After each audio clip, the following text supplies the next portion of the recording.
माँ तू सबसे प्यारी है, माँ तू जग में न्यारी है। माँ तू सबसे प्यारी है, माँ तू जग में न्यारी है। अपने आंचल में रखना, अपने आंचल में रखना, हमें वरदानों से भरना। माँ तू सबसे प्यारी है, माँ तू जग में न्यारी है। माँ तू सबसे प्यारी है, माँ तू जग में न्यारी है।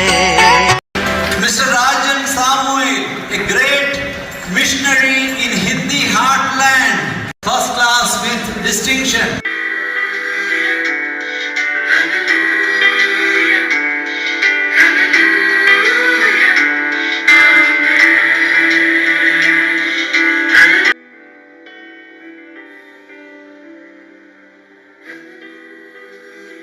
पिता, पुत्र और पवित्र आत्मा के नाम पर आमीन। आप सबों को जय यीशु। आज हम लोग एक विशेष क्लास सुनने जा रहे हैं। मेरा अनुरोध है आप लोग ध्यान से इस क्लास को सीखेंगे, क्योंकि कई बार गलत शिक्षाएं इसी सब्जेक्ट के ऊपर आपको सुनने के लिए मिला होगा। इसलिए कैथोलिक कलीसिया जो आधिकारिक रूप से जो शिक्षा दे रहा है, उसी को आज मैं सिखाने जा रहा हूं। कुरिन्थियों का पहला पत्र अध्याय 6 वाक्य 20 में लिखा है, क्योंकि आप लोग कीमत पर खरीदे गए हैं। आप लोग कीमत पर खरीदे गए हैं। अभी सवाल है, हमारी सृष्टि ईश्वर ने किया है, हम ईश्वर का है। हमें क्या है, संसार में जो कुछ है सब कुछ ईश्वर ने अपने लिए सृष्टि किया है, वो सब कुछ ईश्वर का ही है। तो यहां पर क्यों लिखा है ईश्वर ने हमें खरीदा है करके? और भी वचन है, मजेदार वचन ऐसा है, पेतरुस का पहला पत्र को भी अगर हम पढ़ेंगे, पेतरुस का पहला पत्र अध्याय 1 वाक्य 18 और 19 में लिखा है, आप लोग जानते हैं कि आपके पूर्वजों से चली आई हुई निरर्थक जीवनचर्या से आपका उद्धार सोना चांदी जैसे नश्वर चीजों की कीमत पर नहीं, बल्कि एक निर्दोष तथा निष्कलंक मेमने अर्थात मसीह के मूल्यवान रक्त की कीमत पर हुई। अर्थात ईसा मसीह के बहुमूल्यवान रक्त के कीमत पर हम लोग खरीदे गए हैं करके लिखा है। जब हम पहले से ईश्वर का है, ईश्वर ने हमारी सृष्टि की, तो हमें खरीदने की क्या जरूरत पड़ी? किसको रक्त का कीमत दे करके ईश्वर ने हमें खरीद करके ले लिया? बहुत ही सुंदर वचन और भी मैं आपको सुनाता हूं। उत्पत्ति ग्रंथ अध्याय 1 वाक्य 26-27 में हमें मालूम है, ईश्वर ने हमें अपने प्रतिरूप में सृष्टि किया। और कोलोसियों का पत्र अध्याय 2 के अंदर साफ साफ सिखाता है, ईसा मसीह ने मानव जाति को, पूरे संसार को अपने लिए सृष्टि किया। ईश्वर ने अपने समान अपने लिए हमें सृष्टि कर करके रखा है, तो इस प्रकार कीमत देने का क्या जरूरत है? पवित्र बाइबल में हम लोग पढ़ते हैं अध्याय 3 के अंदर आकर के, मनुष्य ईश्वर की वचनों को छोड़कर आज्ञा का उल्लंघन करते हुए शैतान को सुनना शुरू किया, शैतान को अपना मालिक बना दिया करके। अर्थात पाप करते हुए ईश्वर से दूर जाना और अपने को शैतान का, पाप का अधीन करना, ये कार्य उत्पत्ति ग्रंथ अध्याय 3 में हुआ। हम लोग योहन का सुसमाचार अध्याय 8 वाक्य 34 में ईसा मसीह ने स्वयं कहा, जो पाप करता है वह पाप का दास बन जाता है। जो पाप करता है वह पाप का दास बन जाता है। इसलिए रोमियो का पत्र उसके अध्याय 6 वाक्य 16 से मैं थोड़ा सा पढ़ता हूं, 16 और 17 को। Romans chapter 6:16 onwards. क्या आप यह नहीं समझते हैं कि आप अपने को आज्ञाकारी दास के रूप में जिसके प्रति अर्पित करते हैं और जिसकी आज्ञा का पालन करते हैं, जिसकी आज्ञा का पालन करते हैं, आप उसका दास बन जाता है करके, आप उसी के दास बन जाते हैं। Romans chapter 6:16। आप जिसका बात मानते हैं, आज्ञा का मानते हैं और उसके अनुसार आचरण करते हैं, आप उसी का दास है। संत पौलुस रोमियो को लिखते हैं। अभी थोड़ा सा और पढ़ लेता हूं। यह दासता चाहे पाप की हो जिसका परिणाम मृत्यु है। Romans chapter 6:23। पाप का वेदन मृत्यु है। इसके बाद चाहे ईश्वर की हो जिसके आज्ञा पालन का परिणाम धार्मिकता का है। इसका मतलब आप धार्मिकता का दास बन सकता है या पाप का दास बन सकता है। शैतान को सुनकर के आदम और हेवा ने जब पाप किया, इसका मतलब मालिकाना हक मनुष्य ने शैतान को दे दिया, या हम बोल सकता है शैतान जबरन इस मालिकाना हक लेकर के बैठ गया है। अब हम लोग कैथोलिक कलीसिया का धर्म शिक्षा ग्रंथ 407 को पढ़ेंगे तो वहां मिलता है, आदि पाप के कारण मनुष्य शैतान के अधिकार के अधीन आ गया, यद्यपि पूर्ण रूप से नहीं है, फिर भी वह मनुष्य शैतान के अधीन में आ गया है, यह सिखाते हैं। अब मैं लेकर के जाना चाहता हूं एक और वचन, मजेदार वचन, मार्कुस का सुसमाचार उसके अध्याय 10 वाक्य 45 में मिलेगा। मार्क चैप्टर 10:45, बहुत ही फेमस वचन, हम सब जानते हैं। वहां पर ईसा मसीह ने कहा, क्योंकि मानव पुत्र भी अपनी सेवा कराने नहीं बल्कि सेवा करने और बहुतों के उद्धार के लिए अपने प्राण देने के लिए आया। बहुतों के उद्धार के लिए अपना प्राण देने आया। हिंदी में जो ट्रांसलेशन में एक्चुअल जो सही जो ट्रांसलेशन होना चाहिए वो यहां आया नहीं। ईसा मसीह आया है, अंग्रेजी में वहां पर एक रैंसम शब्द को इस्तेमाल किया। रैंसम का मतलब है फिरौती। फिरौती देने का मतलब अर्थात एक गुलाम है। मान लो अमेरिका में अब्राहम लिंकन ने जो कार्य किया, वो नौकरी कर पैसा कमा करके एक एक गुलाम को, वो उसके जो मालिक को उसका कीमत दे करके उसको स्वतंत्र करता था, आजाद करता था। उसी को ही रैंसम कहते हैं। उसी को हम लोग, इसका मतलब फिरौती कहते हैं। मुक्ति देने के लिए, मुक्त करने के लिए देने वाला, चुकाने वाला उस दाम, उसी को यहां पर उद्धार के लिए अपना प्राण देने के लिए आया करके लिखा है।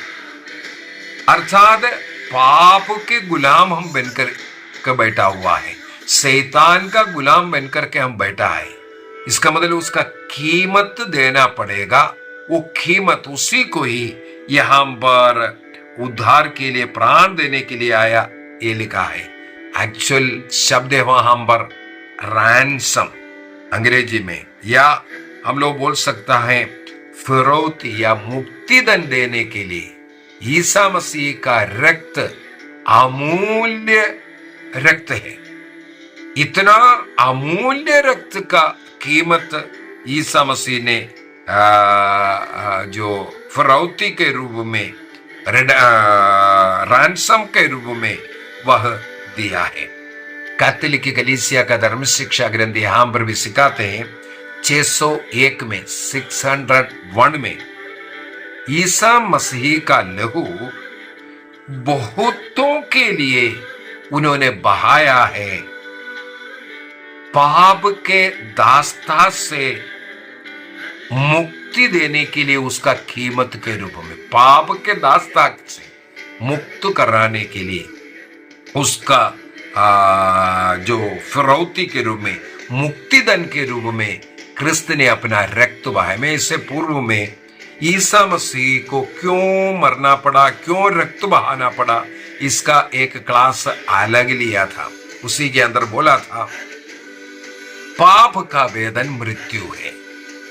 हर मनुष्य पाप कर मृत्यु की अवस्था में है। उसको वापस जीवन में लाने के लिए जीवन कहां है? पवित्र बाइबल कहते हैं हर एक मनुष्य को या जानवर को जीवन रक्त में रहता है। अब पाप किया हुआ मनुष्य का रक्त या किसी जानवर का रक्त मनुष्य का पाप से, उस गुलामी से निकाल नहीं सकता। ईश्वर न्यायी ईश्वर है जो न्याय के अनुसार कार्य करेगा। इसलिए ऐसा एक रक्त की जरूरत है जिसमें कोई पाप नहीं है। और ये पाप ने ऐसा चोट लाया है, किसको? ईश्वर को चोट लगाया, क्योंकि ईश्वर ने अपने प्रतिरूप में मनुष्य की सृष्टि की।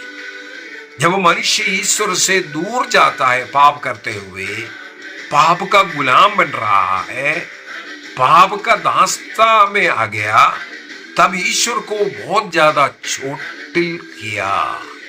उस रास्ते में आया हुआ उस चोट, उस घाव, हम लोगों ने इससे पूर्व में पुराने विधान के 5 बलियों के विषय में, उसमें प्रायश्चित बलि जो गलती किया उसका 20% जोड़ करके जिसको नुकसान पहुंचाया उसको देना जरूरी है। वो सब प्रायश्चित बलि पाप को जो मनुष्य ने किया है उसको मिटाने के लिए किसी को क्या बोलता है, नुकसान पहुंचाए, उस नुकसान को पूर्ति करना है। इसलिए ये बलियां, 5 बलियों में 2 बलियां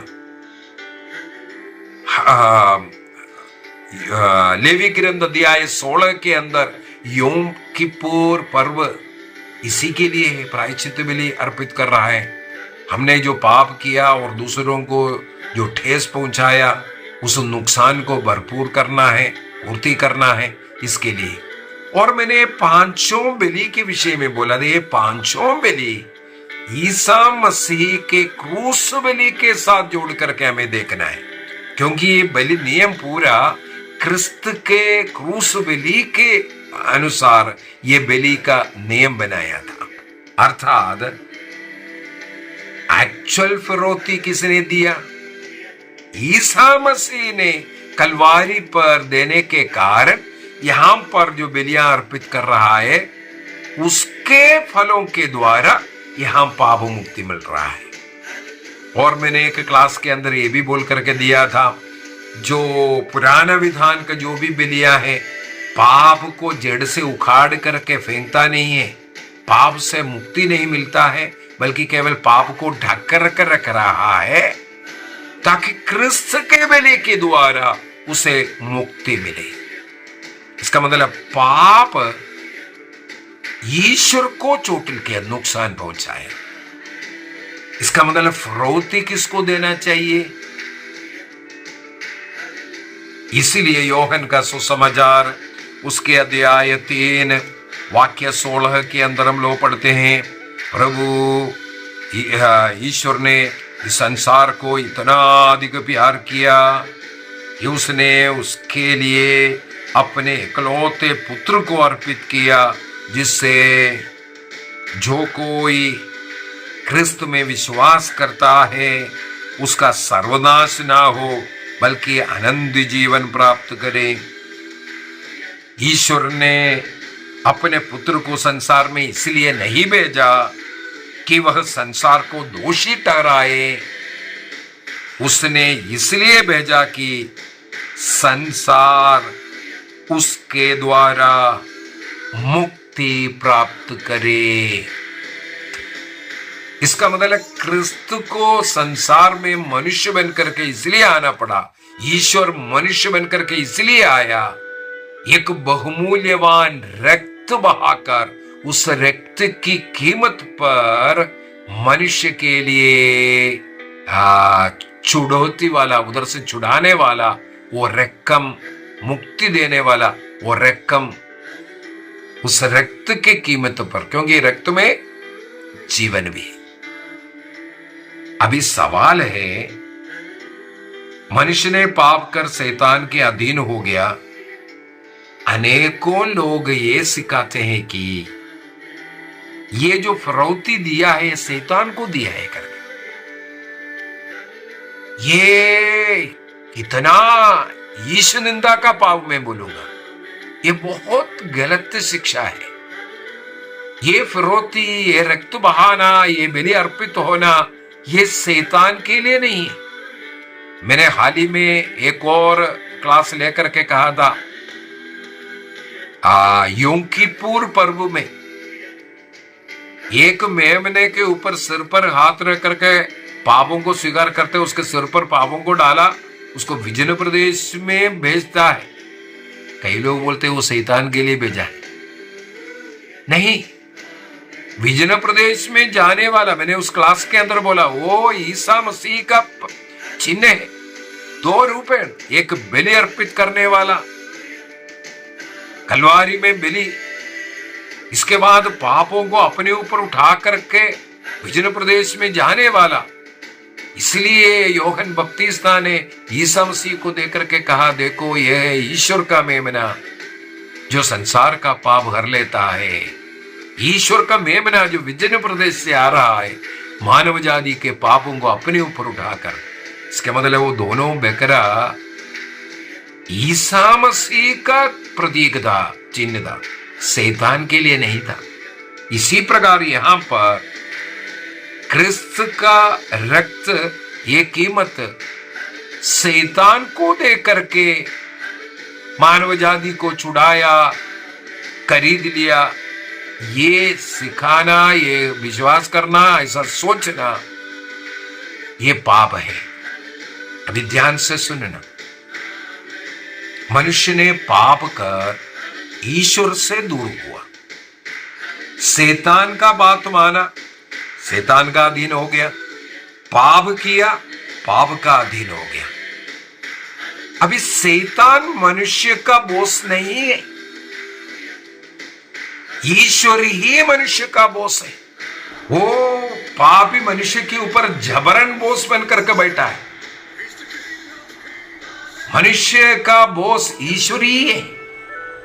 इसलिए ईसा मसीह ने ईश्वर की उस न्याय प्रियता को दिखा करके और मानव जाति के प्रति अपने प्रेम को जताते हुए मनुष्य का पाप का प्रायश्चित करते हैं, ताकि मनुष्य जो दूर हुआ और जो पाप के कारण जो नुकसान पहुंचाया, जो ठेस पहुंचाया, उसका पूर्ति ईसा मसीह के रक्त के कीमत पर हो। वो भी ऐसा एक बहुमूल्यवान रक्त जो सारे संसार का पाप हर सकता है। संत लोग कहते हैं ईसा मसीह का एक बूंद रक्त भी काफी था सारे संसार को मुक्ति देने के लिए, क्योंकि उसमें कोई पाप नहीं है। वो एक बूंद रक्त भी बहुमूल्यवान रक्त है। कैथोलिक कलीसिया का धर्म शिक्षा ग्रंथ 615 में 615 में लिखा है, यीशु धर्मी अनेक धर्मियों के स्थान पर अपने आप को दे रहा है। उन्हें परमेश्वर के साथ मेल कराने के लिए, मनुष्य को ईश्वर के साथ मेल कराने के लिए वो अपने को समर्पित करते हैं। और ईश्वर ने अपने ही न्याय का एक प्रकार हम बोल सकता है सम्मान किया है इसका द्वारा। ईश्वर सर्वशक्तिमान होते हुए अपनी सृष्टि व्यवस्था का न्याय करता है। सृष्टि के साथ एक प्रकार न्याय करते हैं इसके द्वारा। संत अम्सलम कहते हैं, पाप ने परमेश्वर के सम्मान को इतनी गहराई से चोट पहुंचाई कि केवल ईश्वर का ही पुत्र का रक्त ही इसका क्षतिपूर्ति कर सकता है ना। एक क्षतिपूर्ति बलि है, पश्चाताप प्रायश्चित बलि के साथ एक क्षतिपूर्ति बलि है। पाप ने जो नुकसान किया है उसको पूरा करने के लिए क्षतिपूर्ति। तो क्रिस्त का रक्त ही इसका क्षतिपूर्ति कर सकता है, क्योंकि क्रिस्त का रक्त में जीवन है, पाप नहीं है। पाप रहित रक्त की जरूरत था पाप को मिटाने के लिए, पाप से मनुष्य को बचाने के लिए। इसलिए ईश्वर स्वयं मनुष्य का रूप धारण कर मनुष्य जैसे बन करके रक्त बहा करके मनुष्य के लिए उस रैंसम, वो मुक्ति कीमत दे रहा है।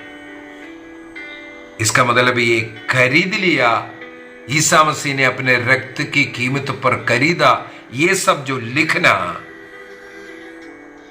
ये हम लोग जो सोच रहा है 10 रुपया देकर के एक पेन खरीदा, इस प्रकार का लेन देन नहीं है, बिजनेस नहीं है,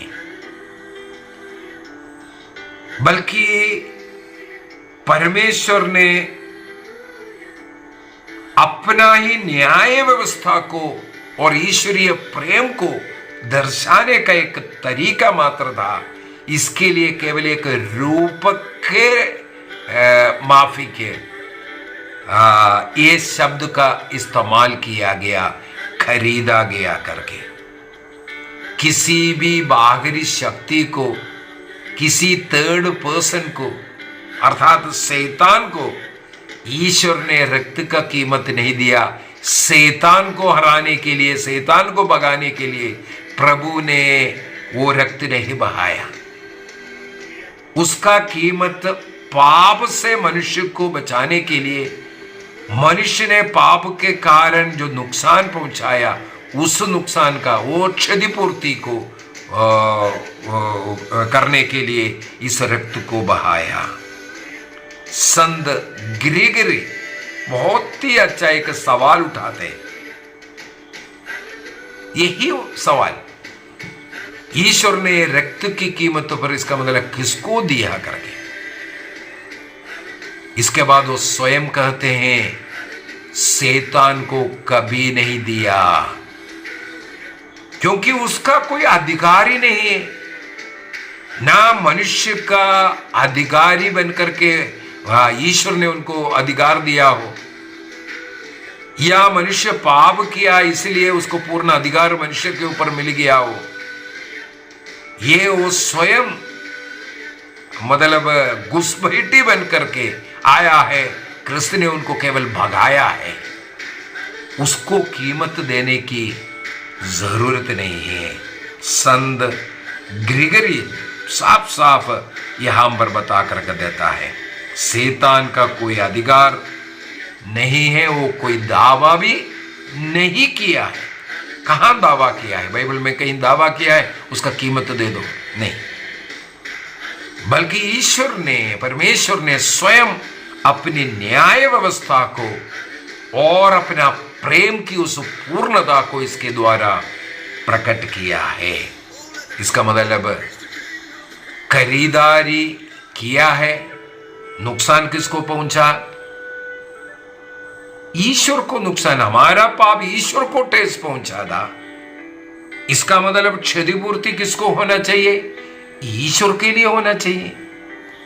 ईश्वर स्वयं मनुष्य बन करके, रक्त बहा करके उस न्याय को पूरा किया, उस प्रेम को पूरा किया, मनुष्य का पाप का प्रायश्चित करता है।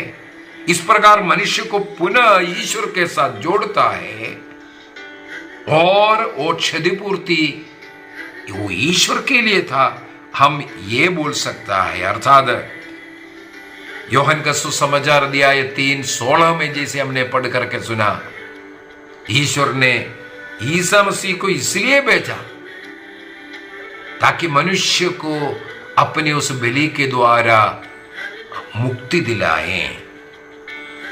इसका मतलब है स्वामी ईश्वर स्वयं है। कभी भी हमारा स्वामी शैतान नहीं बना है, लेकिन स्वामी बनने का कोशिश अवश्य करता है। मनुष्य ने पाप किया और शैतान का वचन को सुना, इसलिए शैतान का दास बन गया। पाप किया इसलिए पाप का दास बन गया। लेकिन मालिकाना हक इनको नहीं था। ईश्वर ने हमें उस पाप से छुड़ाने के लिए रक्त बहाया। गलातियों का पत्र उसके अध्याय 4 वाक्य 4 से मैं थोड़ा सा पढ़ना चाहूंगा।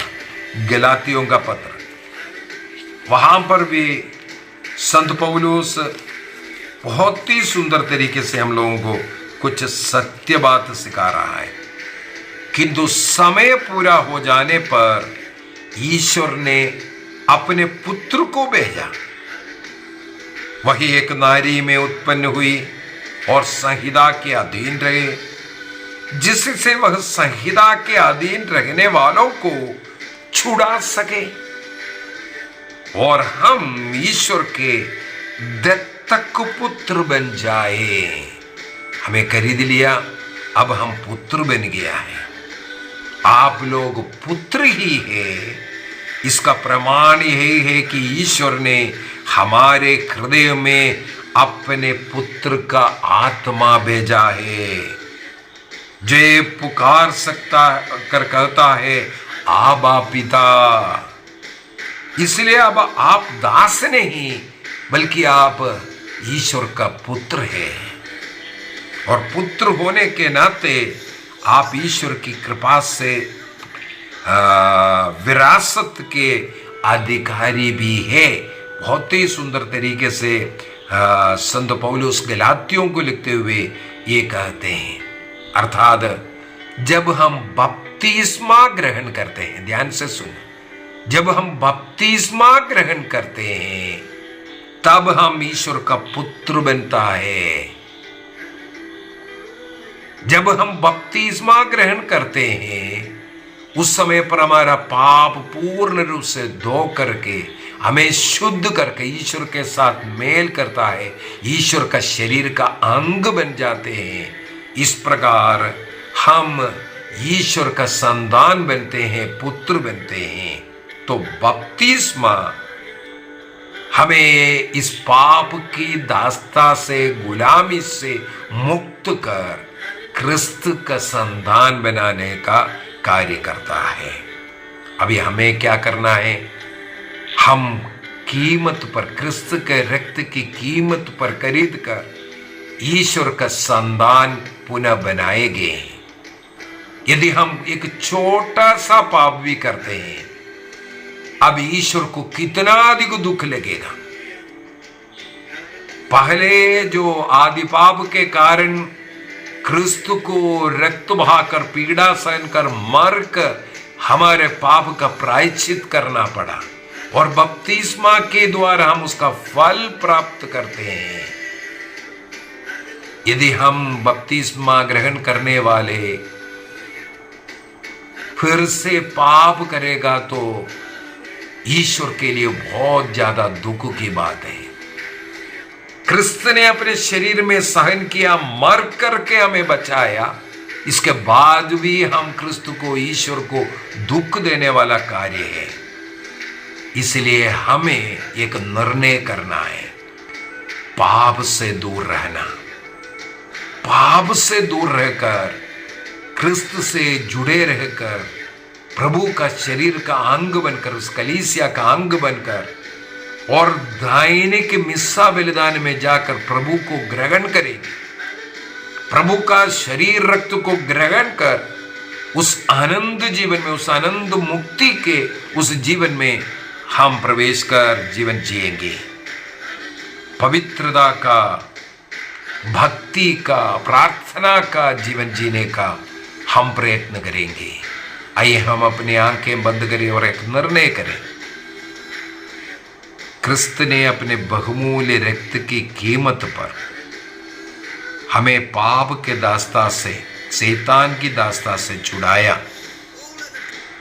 ये रक्त का कीमत शैतान को नहीं दिया, किसी और व्यक्ति को नहीं दिया, बल्कि पाप नुकसान पहुंचाया था ईश्वर को। इसका मतलब है नुकसान जिसको पहुंचाया उनके लिए यह फरोती दिया गया। अब हम खरीदे गए ईश्वर का संतान है। ईश्वर का संतान कभी पाप नहीं करते। हमें निर्णय करना है। प्रभु इसके लिए हमें शक्ति दे, सामर्थ्य दे, अपनी आत्मा प्रदान करे। पिता, पुत्र और पवित्र आत्मा के नाम पर आमीन। आप सबों को जय यीशु।